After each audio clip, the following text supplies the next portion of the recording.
Good morning students, hope you all are doing very well. आज हम 150 MCQ cover करेंगे English के। जो फाइनल एमसीक्यू होंगे जो बोर्ड ने अपनी साइट पर डाले हैं, मैं वही आपको कवर करा रही हूँ। तो आप इसे एक बार अच्छे से सुनिएगा और मैं कोशिश करूँगी कि जल्दी जल्दी आज के ही वीडियो में 150 नहीं हो पाते तो इससे हाफ तक तो हम पहुँच ही जाएँ। ठीक है, तो फर्स्ट क्वेश्चन रहेगा जो हमारा लिया गया लेसन 1 से, who read the letters sent by Lencho. तो देखिए option A, his wife, the post master, the God, his son.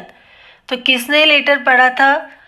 आप क्या कीजिएगा कि क्वेश्चन आपने पढ़ा, उसके बाद अभी मैं आपको आंसर नहीं बता रही हूँ, तो आप इसे पॉज करके या फिर थोड़ी देर रोक कर आप खुद से सोचिएगा कि इसका आंसर क्या होगा। ठीक है, तो आपकी प्रैक्टिस भी हो जाएगी और अपना आपको लर्न भी हो जाएगा। तो फर्स्ट वाले का आंसर क्या रहेगा? आपको पता है कि लेंचो का लेटर किसने पढ़ा था? पोस्ट मास्टर ने, और पोस्ट मास्टर ने ही पैसे दिए थे। ठीक है, आपको इतना पता होगा। तो इसका आंसर क्या आ जाएगा? Option number B. Second, who is the author of the lesson a letter to God. A letter to God के ऑथर कौन है? A, G L friends, Anne Frank, C, Gavin Maxwell या इलेनो। तो इसका आंसर आपको पता होगा कि इसका आंसर क्या है हमारा? Option number A, G L friends. C, what did Lencho think of the post office employ. Lencho क्या थिंक कर रहा था कि पोस्ट ऑफिस के एम्प्लॉय क्या थे? रूड या फिर प्राउड या फिर bunch of crooks. Bunch of crooks मैंने आपको एक और वीडियो में बताया था, इसका मतलब होता है कि बदमाशों का टोला, है ना। बंच हम कहते हैं ना, बहुत सारी चीज़ें जब एक साथ हो जाती है बंच, और क्रूक्स मीन्स बदमाश। तो लेंचो को क्या लग रहा था कि जो पोस्ट ऑफिस के एम्प्लॉयज़ थे वो क्या थे? सारे bunch of crooks. How much money was arrange by the post master. Post master ने कितनी मनी अरेंज की थी? Option A 100 pesos, option B 500 pesos या 70 पीसोस। तो कितनी की थी? 70 पीसोस। उसके पास केवल इतनी थी ना, उसके बाद नहीं थी। तो इसका आंसर क्या आ जाएगा? Option number C. How much money did Lencho want. लेकिन लेंचो कितनी मनी वॉन्ट कर रहा था, कितनी मनी चाहता था? तो वो चाहता था 100 pesos. Option number A is the correct answer. The field looked as if it were covered in. किससे फील्ड जो थी वो कवर्ड थी? लोकस्टर्स, बी सॉल्ट या शुगर या ग्रीनरी। तो किससे कवर्ड थी? सॉल्ट से। 7 number, Lencho had ground filling the blanks in his field. Lencho ने अपनी जो ग्राउंड थी उसमें क्या, फील्ड में क्या उगाया था, क्या ग्रोन किया था? तो क्या ग्रोन किया था लेंचो ने? Option A barley, option B corn, option C rice या फिर वीट। तो क्या ग्रोन किया था बेटा? Option number B corn. ठीक है, तो correct answer is option number B. Now move on to question number 8। Where was Lencho's house situated. Lencho का हाउस कहाँ पर बना हुआ था? In a city, in the forest, bottom of the hill या फिर टॉप ऑफ अ हिल। तो इसका आंसर क्या आ जाएगा? The correct answer is option number D. Factual question है, इसको अब हम कुछ नहीं कर सकते, है ना, कि कहाँ पर बना हुआ था, सिटी में, फॉरेस्ट में, हिल पर। तो लेंचो का हाउस कहाँ पर बना हुआ था? टॉप ऑफ अ हिल। हिल पर तो था लेकिन टॉप पर था। कुछ बच्चे इस पर बॉटम अगर कर देते तो हो जाएगा गलत। ठीक है, Lencho compare the large rain drops with. Lencho ने लार्ज रेन ड्रॉप को किससे कंपेयर किया? पर्ल से। Option number B is the correct answer. What destroy Lencho's field. किसने लेंचो की फील्ड को डिस्ट्रॉय कर दिया था? तो आपको पता है, option number A locusts, option number B hailstones, option number C leaves या फिर डी सॉल्ट। तो the correct answer is option number B hailstone, है ना, जो बर्फ के टीले गिरे थे उनसे लेंचो की फील्ड क्या हो गई थी? खराब। 11th, Lencho had faith in. Lencho को फेथ किस पर था? Option number A is the other farmers, दूसरे फार्मर्स पर, option number be the post master, option number C the God, option number D his family. तो Lencho को बहुत ज़्यादा जो फेथ था, जो भरोसा था, वो किस पर था? भगवान पर। Okay, the correct answer is option number C. Now move on to next question. Why did Lencho need money, Lencho को मनी क्यों चाहिए थी और क्यों उसको ज़रूरत थी मनी की?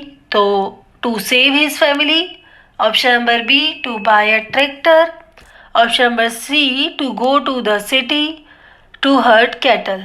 तो इसके लिए आंसर हमारा होगा option number A, to save his money, जिससे वो मनी को क्या कर सके, सेव कर सके।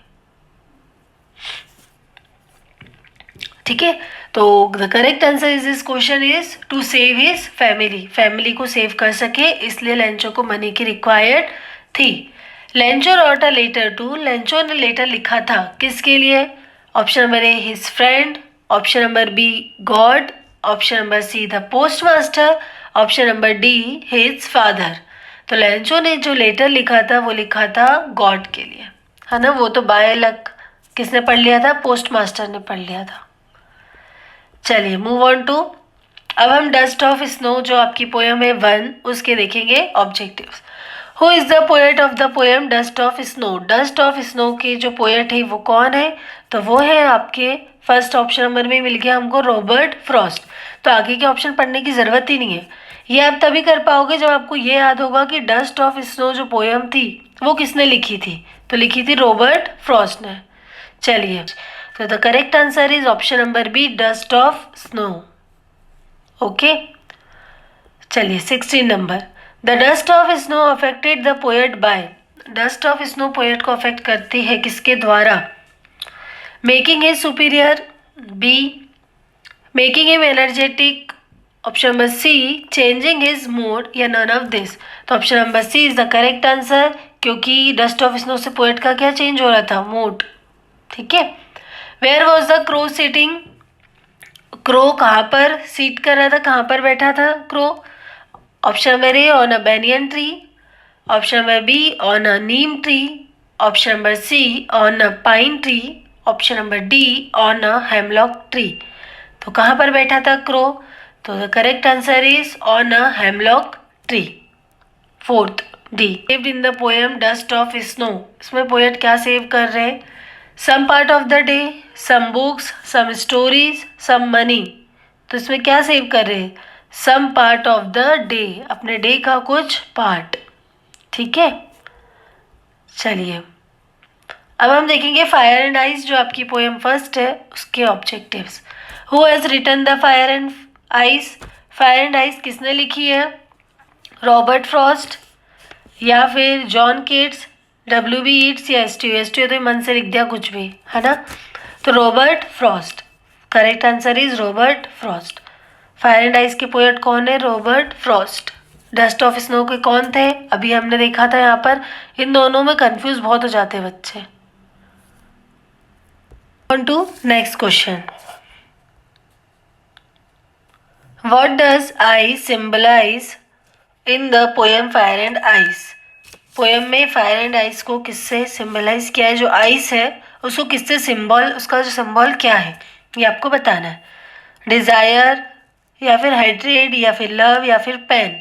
तो option number D is the correct answer, pain. Pain means दर्द होना। What does fire symbolize in the poem fire and ice? और फायर को किससे सिंबलाइज किया है? तो फायर को किया है डिजायर से, जो हमें किसी चीज़ की डिजायर होती है ना उससे फायर को सिंबलाइज किया है। कि फायर जैसे आग लगती है तो उसको किया है डिजायर से, और आइस को किया है पेन से, बर्फ को किया है पेन से, दर्द से। What is the meaning of perish? अभी हमने देखा था इसको एक लास्ट वीडियो में भी कि पेरिश का मतलब होता है ग्लो करना। ठीक है, according to Robert Frost what will end one day, एक दिन क्या खत्म हो जाएगा? वर्ल्ड, वाटर या एयर?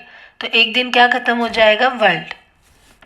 ठीक है, नेल्सन मंडेला के देख लेते हैं हम कुछ ऑब्जेक्टिव्स बेटा। According to Nelson Mandela what is courage? Nelson Mandela के अकॉर्डिंग करेज क्या है? Triumph over love, triumph over poverty, triumph over fear, triumph over selflessness.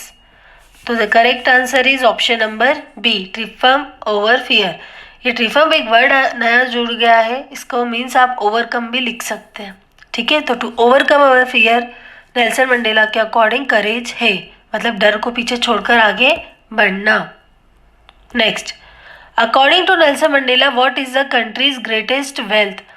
Nelson Mandela के अकॉर्डिंग कंट्री की ग्रेटेस्ट वेल्थ क्या है? It's mineral, it's people, it's traditions या फिर it's forest? तो the correct answer is it's people. ठीक है, जो पीपल है, जो व्यक्ति है, वही कंट्री की क्या है? Greatest wealth. Which party did Mandela join? Mandela ने कौन सी पार्टी ज्वाइन की थी? National African Party, option number B Indian National Congress, option number C Universal Party, option number D African National Congress. तो मंडेला ने ज्वाइन की थी पार्टी कौन सी? D African National Congress.